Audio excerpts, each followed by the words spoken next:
दोस्तों, आज की इस वीडियो में हम बात करेंगे बहुत ही अच्छे दौर की। खास करके जो बात हमेशा सामने आती है कि क्या मोहम्मद रफ़ी साहब ने राजेश खन्ना, जो हमारे प्यारे काका हैं, उनके करियर में रफ़ी साहब का कितना हाथ है। बातें आती हैं किशोरदा और राजेश खन्ना आर डी बर्मन की टिप्पणी रही, लेकिन रफ़ी साहब पहले इतने गीत गा चुके हैं। राजेश खन्ना के लिए कौन भूल सकता है। चले आओ जहां हो। आखिरी खत हो, राज, दो रास्ते, डोली, आराधना, हाथी मेरे साथी, महबूब की मेहंदी, आन मिलो सजना।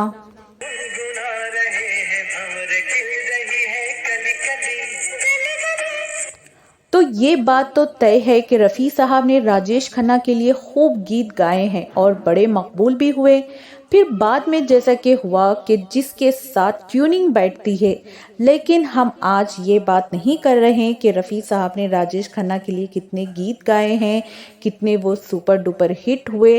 राजेश खन्ना साहब जब फिल्मों में आए, स्ट्रगल कर रहे थे या जब कामयाबी ने उन्हें कदम चूमे, खास करके 1969 उसी साल आराधना, दो रास्ते ये फिल्में आई, जिनमें रफ़ी साहब की आवाज ने जादू भी बिखेरा और राजेश खन्ना को नई ऊंचाइयों पर पहुंचाया।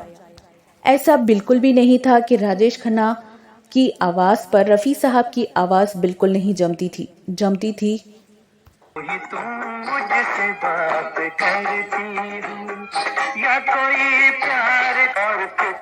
लेकिन आज के इस एपिसोड में इस गीत का जिक्र होगा जो बड़ा मकबूल हुआ, बहुत मशहूर हुआ।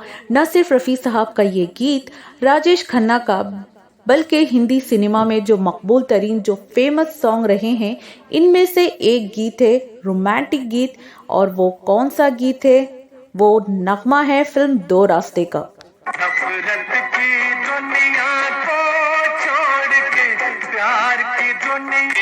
और वो गीत है ये रेशमी जुल्फें, ये शरबती आंखें, इन्हें देखकर जी रहे हैं सभी। जिस अंदाज में रफ़ी साहब ने गाया है, यकीनन इसे वही गा सकते थे। दोस्तों, दो रास्ते फिल्म रिलीज हुई आराधना के बाद। राज खोसला की ये फिल्म 1969 के आखिर में आई और जब ये फिल्म रिलीज हुई तब तक Rajesh Khanna super duper hit हो चुके थे आराधना की वजह से।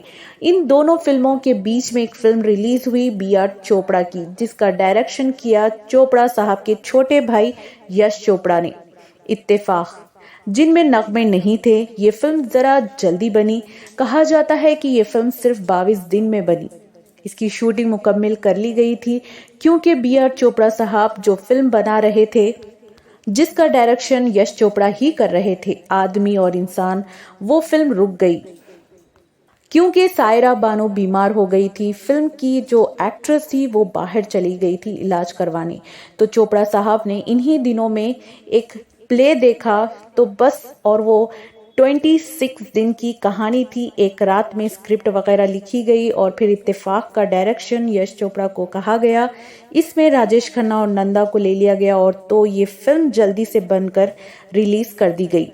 इन सब का कनेक्शन ये है कि हम जब ये गीत देखते हैं, ये रेशमी जुल्फें, ये शरबती आंखें, तो इसमें राजेश खन्ना साहब की दाढ़ी है। जी हाँ, और इस गीत को अगर हम देखें तो ये एक रोमांटिक सॉन्ग है, कोई दर्द भरा नगमा नहीं है। ऐसा नहीं है कि दाढ़ी हो हीरो की, क्योंकि इस ज़माने में आप अगर एक्टर्स को देखें तो क्लीन शेव में रहा करते थे।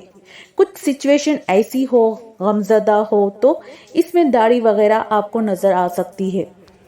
लेकिन राजेश खन्ना की फिल्म आराधना, कटी पतंग, सब में क्लीन शेव। तो ऐसा क्या हो गया कि राजेश खन्ना को इस गीत में दाढ़ी रखनी पड़ी और बाकी इस फिल्म में जो गीत हैं उनमें नहीं थी दाढ़ी? तो इसका जवाब ये मिलता है कि जिन दिनों दो रास्ते की शूटिंग कर रहे थे राज खोसला साहब, उन्हीं दिनों यश चोपड़ा शूटिंग कर रहे थे इत्तेफाक की, और इत्तेफाक में राजेश खन्ना की दाढ़ी थी।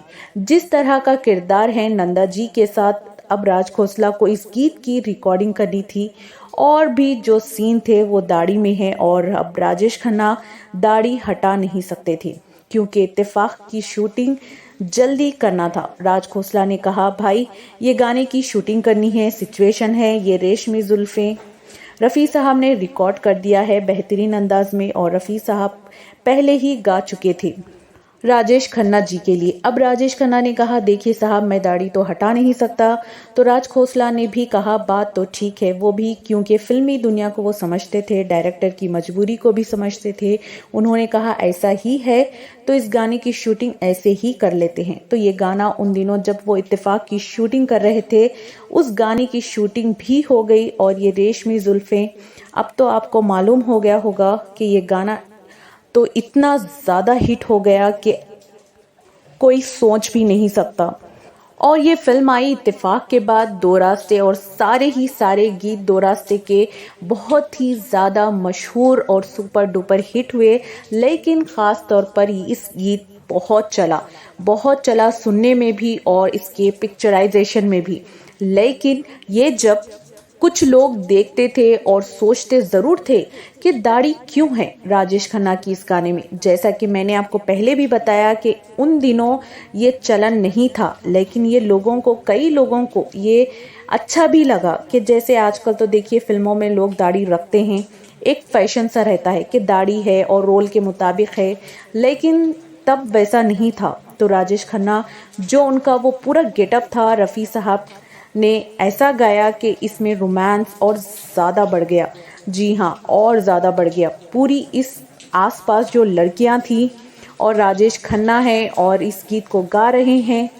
कभी कभी गलती से भी कोई अलग काम हो जाए तो या तो वो बिल्कुल फ्लॉप हो जाता है या फिर सुपर डुपर हिट हो जाता है। लेकिन ये गीत हो गया सुपर हिट रफ़ी साहब की आवाज़ में।